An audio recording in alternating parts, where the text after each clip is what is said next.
Students, आज हम class 12 chemistry chapter 2 solution के बारे में पढ़ेंगे विलयन। इसमें पहले सॉल्यूशन क्या है, इसका इंट्रोडक्शन, कितने टाइप का होता है वो, और सॉल्युबिलिटी, इस पे जो है कौन कौन से फैक्टर जो है अफेक्ट डालते हैं, इसके बारे में पढ़ेंगे। तो सबसे पहले सॉल्यूशन।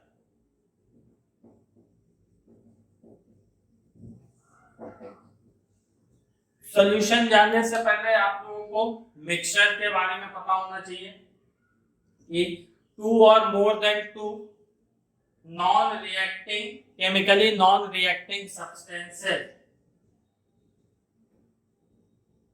फॉर्म्स मिक्सचर, यानी व्हेन टू और more than two chemically non reacting substances are mixed they form mixture, यानी दो या दो से अधिक रासायनिक रूप से क्रिया ना करने वाले पदार्थों को जब आपस में मिलाते हैं तो मिश्रण बनता है। एंड मिक्सचर में भी होमोजीनियस और हेट्रोजीनियस, ये आप जानते हैं कि मिक्सचर होमोजीनियस समांगी या हेट्रोजीनियस विषमांगी हो सकता है। ठीक, हेट्रोजीनियस मिक्सचर में क्या होता है, उसमें मोर देन वन फेजेस होते हैं। होमोजीनियस में केवल एक फेज होता है, और हेट्रोजीनियस मिक्सचर जो होता है वो थ्रू आउट यूनिफॉर्म नहीं होता है, यानी उसमें हर जगह हर कंपोनेंट की कंसंट्रेशन एक तरह से इक्वल नहीं होती है। तो इसी बेसिस पे जो है हम सॉल्यूशन को भी क्लासिफाई करेंगे, सॉल्यूशन को क्लासिफाई करेंगे और डिफाइन करेंगे। तो सबसे पहले सॉल्यूशन की definition, solution homogeneous mixture of two और more than two components is known as solution. यानी ये क्या होगा, होमोजेनियस मिक्सचर होगा इसका टू और more then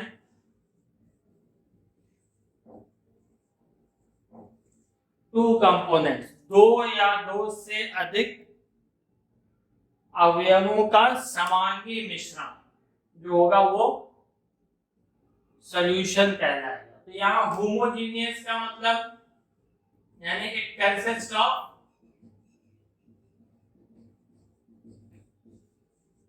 one phase only, इसमें फेज जो होगा वो केवल एक ही होगा, तभी वो होमोजीनियस कहलाएगा। अब इस सॉल्यूशन के कंपोनेंट क्या होंगे,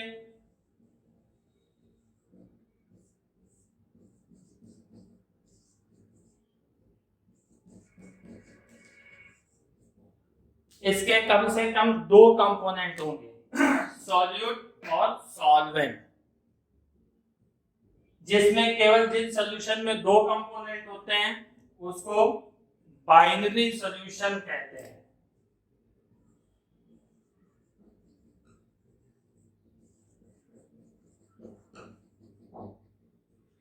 जिसमें दो से अधिक कंपोनेंट होंगे, फॉर एग्जांपल तीन कंपोनेंट हैं उनको टर्नरी, चार कंपोनेंट होंगे सॉल्यूशन में तो क्वाटर्नरी,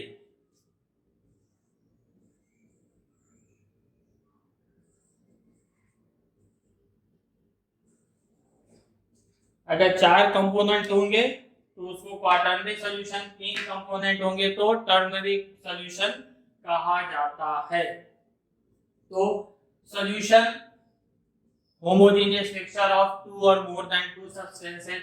सॉल्यूशन होमोजेनियस के का मतलब क्या हुआ यहाँ पे कि उसमें केवल एक फेज होगा थ्रू आउट द सॉल्यूशन, और उसकी सबसे बड़ी जो कैरेक्टरिस्टिक्स होगी कि इसमें जो है सेटिंग की प्रॉपर्टी नहीं होती, यानी सॉल्यूशन का कोई भी कंपोनेंट जो है सेटल डाउन नहीं होगा, और मॉलिक्यूलर या जो आयनिक स्टेट होती है, आयनिक स्टेट ऑफ सब डिवीजन जो कंपोनेंट्स होते हैं उनकी जो साइज होती है, मॉलिक्यूलर साइज होती है वो 10 टू द पावर -7 से 10 टू द पावर -8 सेंटीमीटर के बीच की होती है। और जिसमें 2 कंपोनेंट होंगे वो बाइनरी सॉल्यूशन, 3 कंपोनेंट होंगे टर्नरी सॉल्यूशन, 4 कंपोनेंट होंगे क्वाटरनरी सॉल्यूशन कहलाएगा। जनरली जिसमें जो 2 कंपोनेंट होते हैं सॉल्यूट, उसमें से एक कंपोनेंट को सॉल्यूट कहते हैं, दूसरे कंपोनेंट को सॉल्वेंट कहते हैं।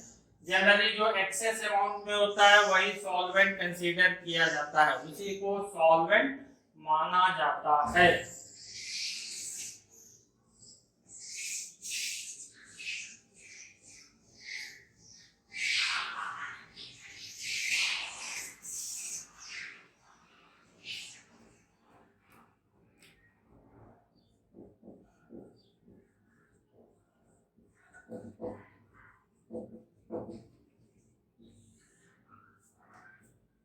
नाउ टाइप्स ऑफ सॉल्यूशन, विलयन के प्रकार।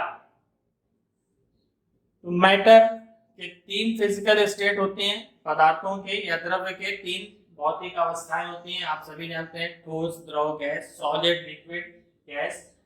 तो depending on state of solute and solvent, physical state के बेसिस पे इसको बाइनरी सॉल्यूशन को 9 टाइप्स में क्लासिफाई किया गया है।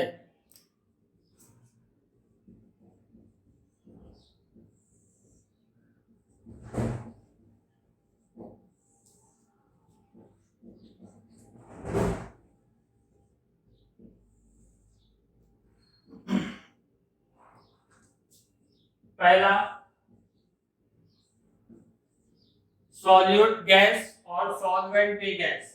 तो ये इसका example air, mixture of gases, ये इसके एग्जांपल होंगे।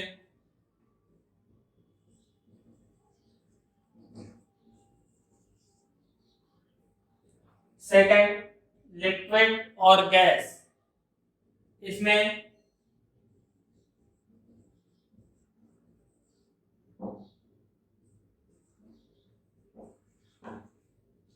वाटर वेपर इन एयर, यानी लिक्विड डिसॉल्व होगी गैस में, या लिक्विड सॉल्यूट है और solvent gas.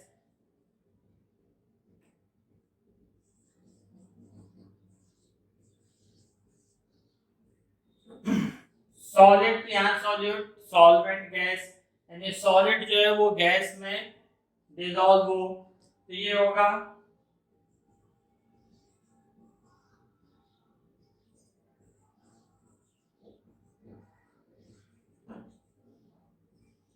Camphor vapours in air, या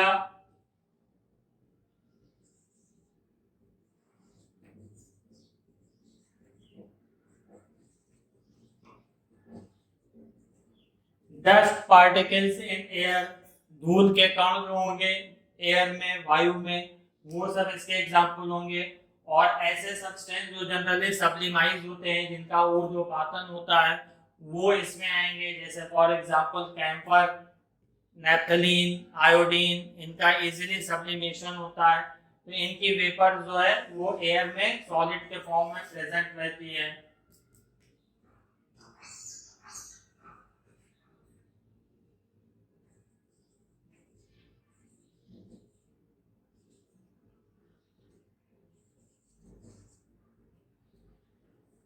चौथा type gas dissolve in liquid.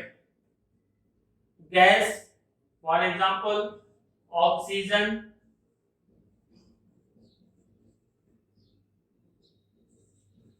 dissolve in water, या CO2 in water। ऑक्सीजन जैसे जल में घुली हो, या carbon dioxide in water, carbon dioxide in water soft drinks में या सोडा वाटर में प्रेजेंट होता है। CO2 जो है सोडा वाटर में हाई प्रेशर पे डिसॉल्व की जाती है।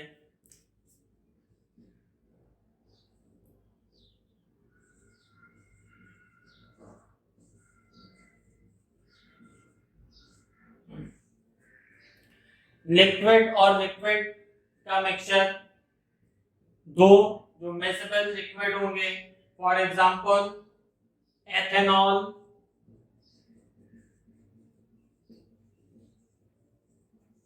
इन वाटर, सिमिलर वे में benzene in toluene,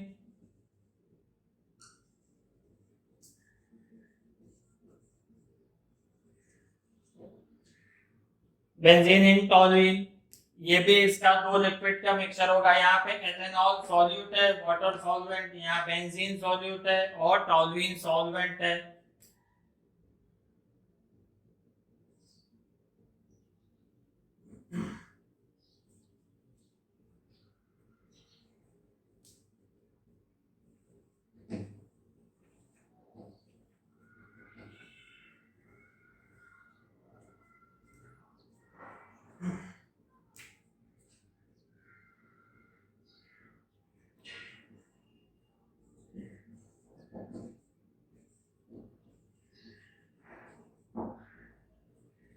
solid dissolve in liquid, common example है कोई भी आप लिख सकते हैं, जैसे salt in water, sugar in water, पानी में नमक, पानी में शर्करा या चीनी।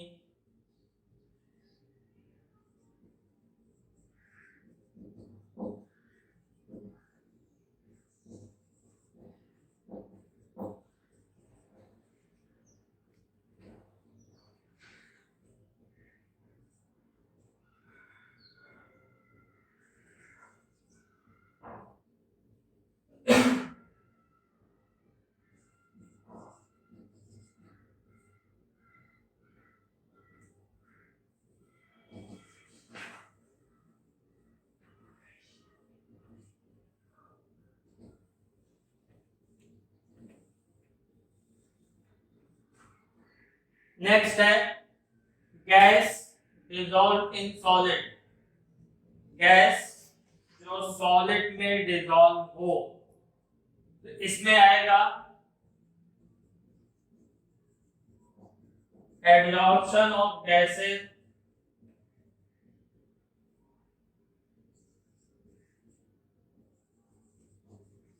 ओवर मेटल, मेटल के सरफेस पे जो है गैसें यूनिफॉर्मली एब्जॉर्ब हो जाती हैं। तो यूनिफॉर्मली अगर वो एब्जॉर्ब होंगी तो उसमें उसको जो है गैस का सॉलिड में सॉल्यूशन कह सकते हैं। For example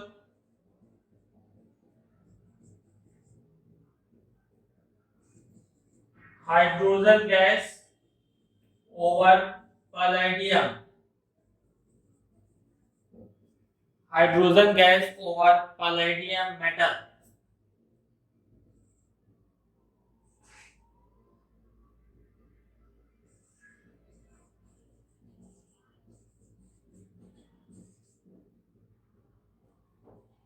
Now eighth type, liquid dissolve in solid, तो liquid dissolve in solid generally जो है एमालगम, अमालगम जो है इसके अंतर्गत आते हैं।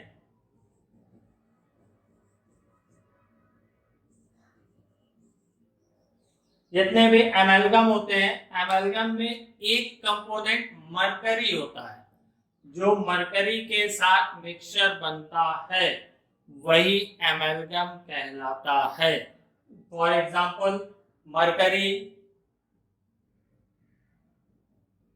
डिसॉल्व इन गोल्ड, तो इसको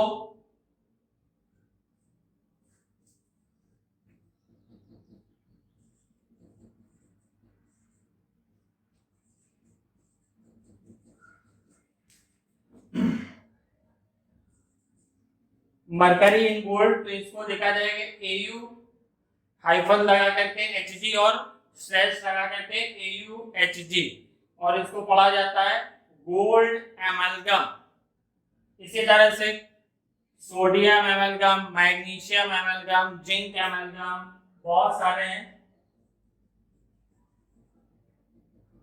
बहुत सारे इसके एग्जाम्पल लिखे जा सकते हैं।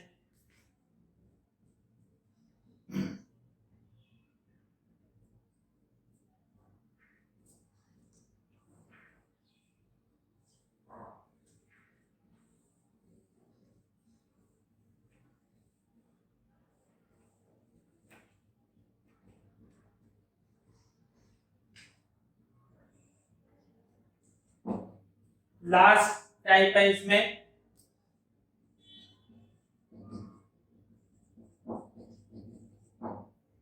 सॉलिड और सॉलिड का सॉल्यूशन, सॉल्यूट भी सॉलिड और सॉल्वेंट भी सॉलिड, विलेय भी ठोस और विलायक भी ठोस। इसमें जनरली जितने अलॉय हैं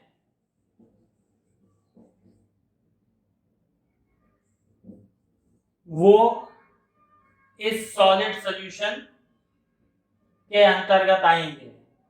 for example zinc in copper, जिसको आप ब्रास कहते हैं, या कॉपर इन गोल्ड, या सिल्वर इन गोल्ड। कॉपर और सिल्वर को हम मिक्स करते हैं गोल्ड में, उसकी जो है सॉफ्टनेस को कम करने के लिए।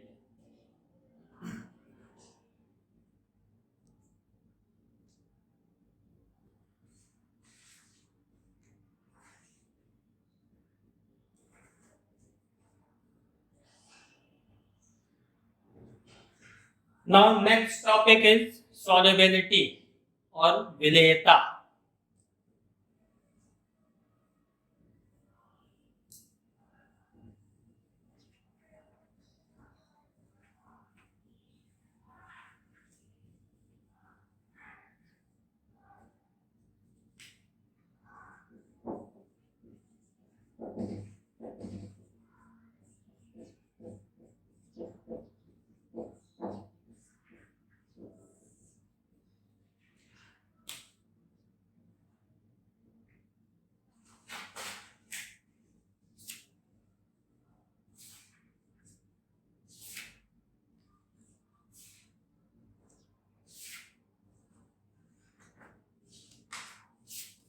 तो सॉल्युबिलिटी क्या होगी?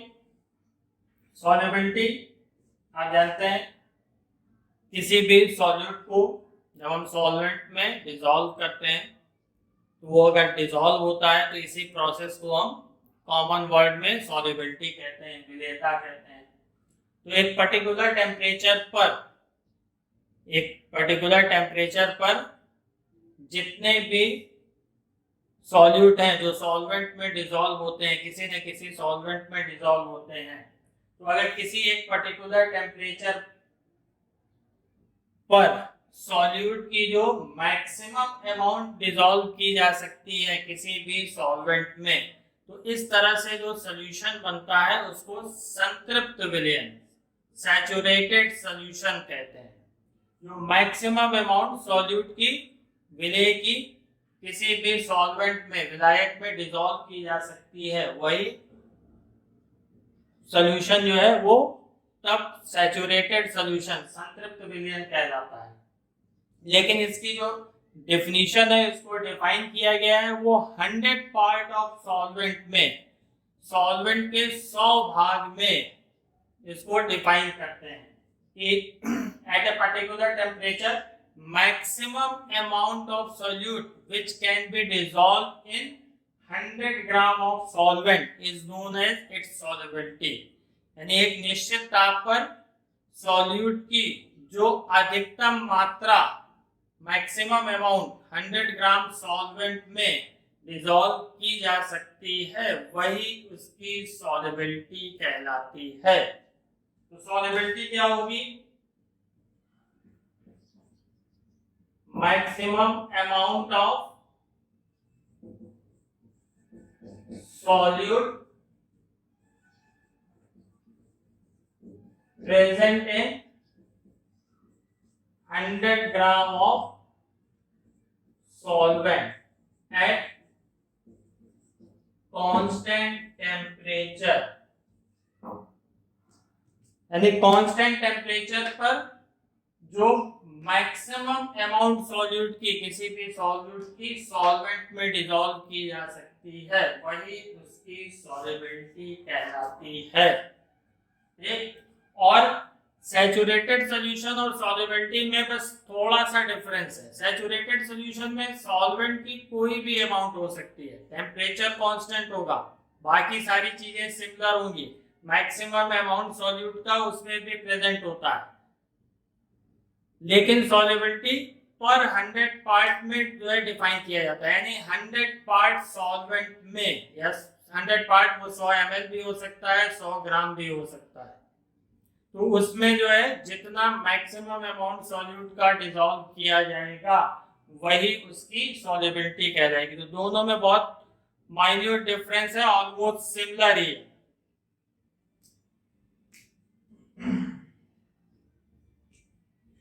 अब इसमें दो टर्म और आते हैं, unsaturated solution,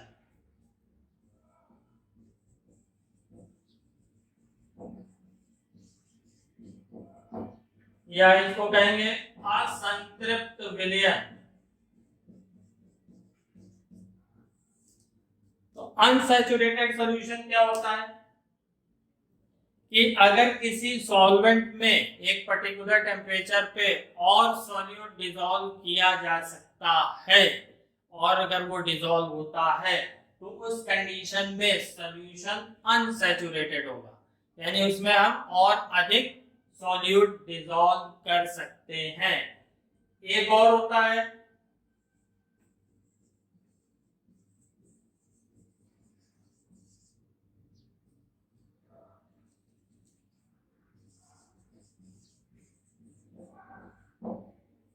super saturated solution.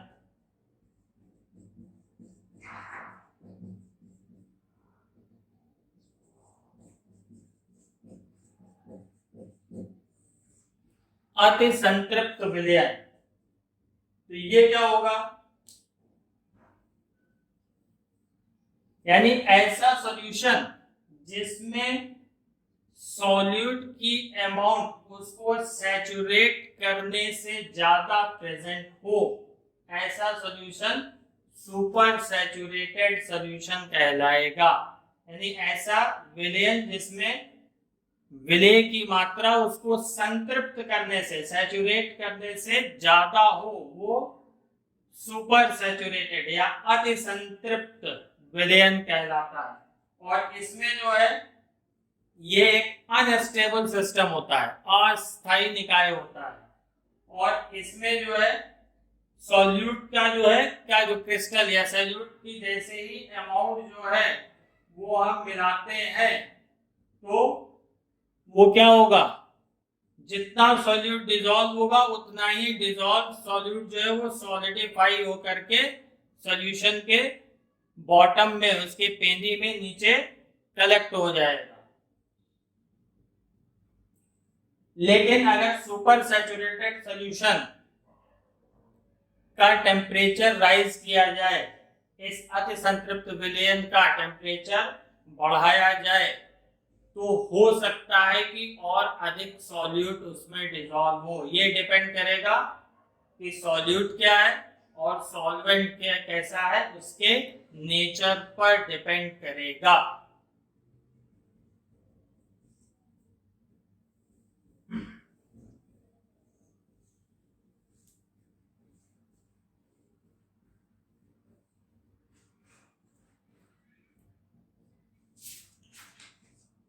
Now next हम लोग पढ़ेंगे फैक्टर्स इन्फ्लुएंसिंग सॉल्युबिलिटी।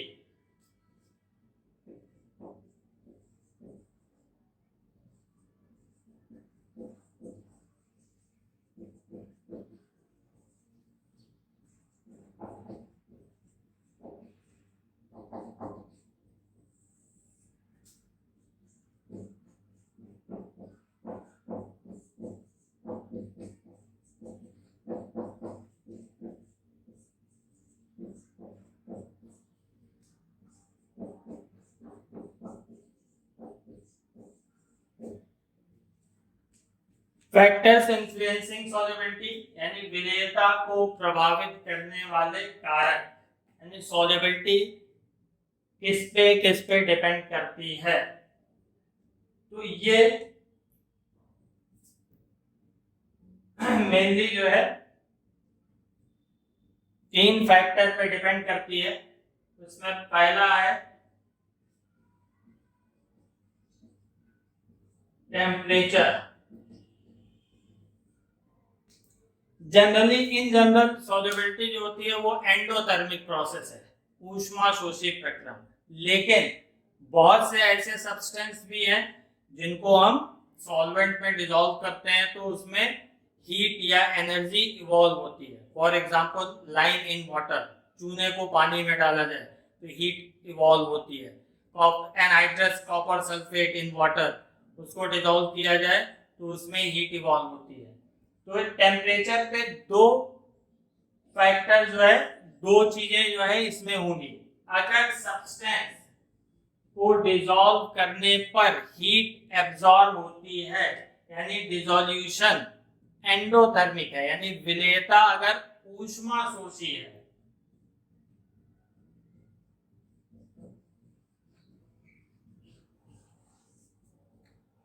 तो इसमें सॉल्युबिलिटी जो है वो राइज करेगी टेम्परेचर राइज करने पर। विलेयता जो है वो टेम्परेचर बढ़ाने पर, ताप बढ़ाने पर बढ़ेगी।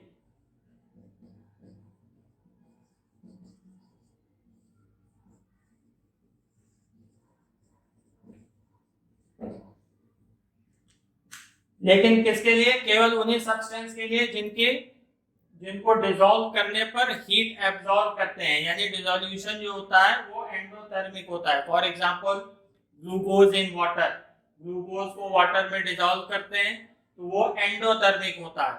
तो टेम्परेचर राइज करेंगे तो ग्लूकोज की सॉल्युबिलिटी इंक्रीज करेगी।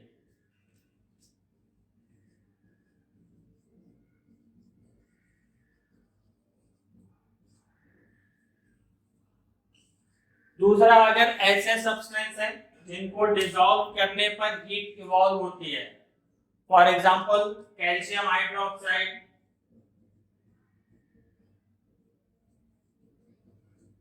लाइम, चूना, कैल्शियम ऑक्साइड, इनको वाटर में डिसॉल्व करने पर हीट इवॉल्व होती है। इसी तरह से solid NaOH, KOH, potassium hydroxide, sodium hydroxide, तो इनकी solubility according to Le Chatelier principle, ऐसे सब्सटेंस जिनको वाटर में डिसॉल्व किया जाए और वो हीट इवॉल्व करते हैं तो उनकी सॉल्युबिलिटी टेम्परेचर राइज करने पर डिक्रीज करती है।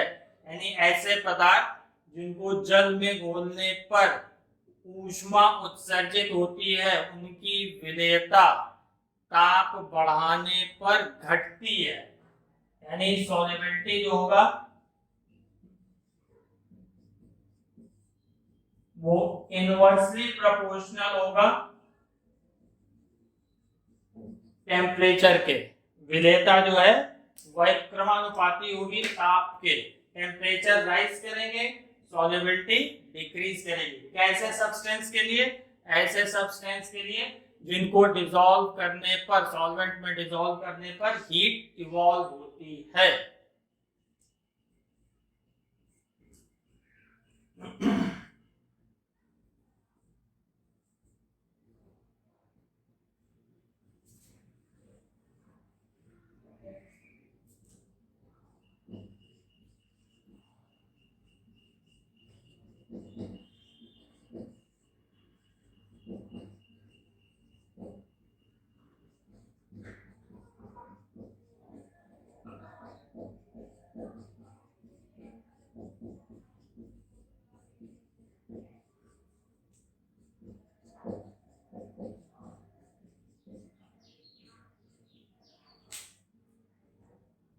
सेकेंड फैक्टर है nature of solute and solvent, विलेय और विलायक की प्रकृति पर।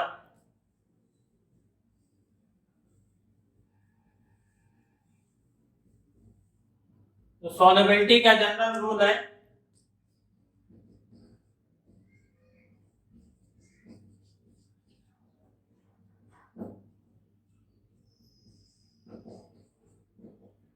लाइक डिसॉल्व्स लाइक, समान समान को बोलता है। तो सब्सटेंस जो होते हैं दो तरह के होंगे। अगर पोलर सॉल्यूट है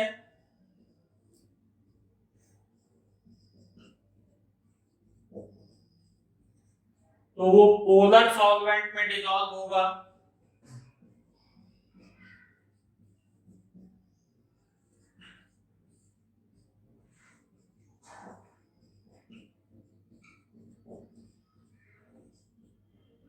नॉन पोलर सॉल्यूट है तो नॉन पोलर सॉल्वेंट में डिसॉल्व होगा। यानी ध्रुवीय विलेय है तो ध्रुवीय विलायक में, अध्रुवीय विलेय है तो अध्रुवीय विलायक में। ध्रुवीय विलेय विलायक या विलेय उसको कहेंगे जिसमें डाइपोल मोमेंट हो या दो पोल हो, जैसे आयनिक सब्सटेंस NaCl, KCl, ये सब पोलर सॉल्यूट है, कैटायन और एनायन के फॉर्म में होते हैं। तो ये सब पोलर सॉल्वेंट में, पोलर सॉल्वेंट वो होता है जिसका डाई इलेक्ट्रिक कांस्टेंट परावैद्युत स्थिरांक हाई हो, जैसे वाटर, तो उसमें ये डिसॉल्व होंगे। नॉन पोलर सॉल्यूट उसको कहेंगे जिसका डाइपोल मोमेंट जीरो कंसीडर किया जाए, यानी उसमें डाइपोल मोमेंट जीरो। वही चीज सॉल्वेंट के लिए भी लागू होगी।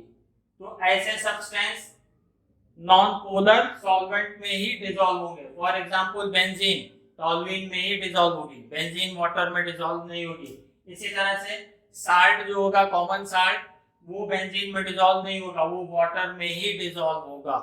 तो ये डिपेंड करेगा नेचर ऑफ सॉल्यूट और सॉल्वेंट दोनों पर। नॉन पोलर है तो नॉन पोलर सॉल्वेंट में डिसॉल्व होगा, पोलर सॉल्यूट है तो पोलर सॉल्वेंट में डिसॉल्व होगा।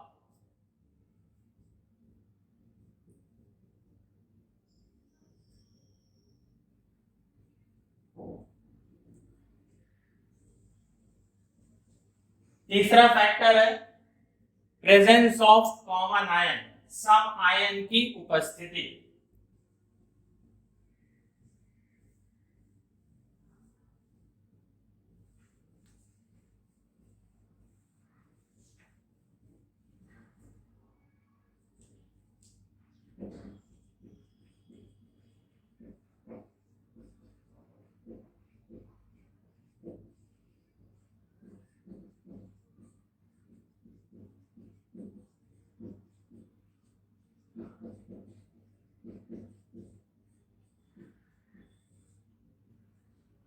जनरली कॉमन आयन के प्रेजेंस में जितने भी इलेक्ट्रोलाइट होते हैं उनकी सॉल्युबिलिटी डिक्रीज करती है।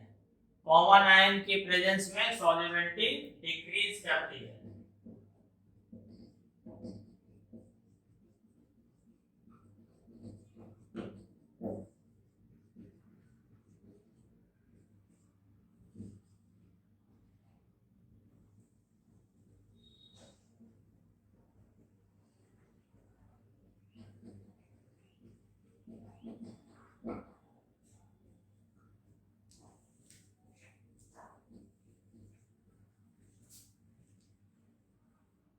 फॉर एग्जाम्पल सिल्वर क्लोराइड, इसकी solubility in presence of NaCl, NaCl की प्रेजेंस में वाटर में डिक्रीज करेगी। ऐसा क्यों होगा? सैचुरेटेड सॉल्यूशन जब अगर AgCl का बनाए तो AgCl के लिए KSP सिल्वर आयन और क्लोराइड आयन कंसंट्रेशन, आयन के कंसंट्रेशन के प्रोडक्ट के, इसके गुणनफल के बराबर होगा।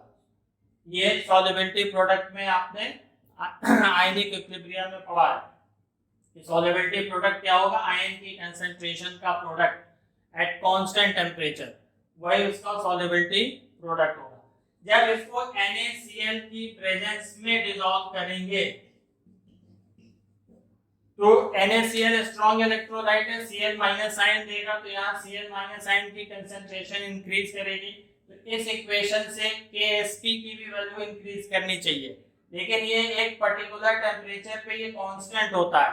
तो इसको कांस्टेंट रखने के लिए Cl माइनस आयन की कंसंट्रेशन जो कि इंक्रीज कर रही है, तो क्या होगी? सिल्वर आयन की कंसंट्रेशन डिक्रीज करेगी। तो सिल्वर आयन की कंसंट्रेशन डिक्रीज करने का मतलब सिल्वर क्लोराइड की सॉल्युबिलिटी उसमें डिक्रीज करेगी।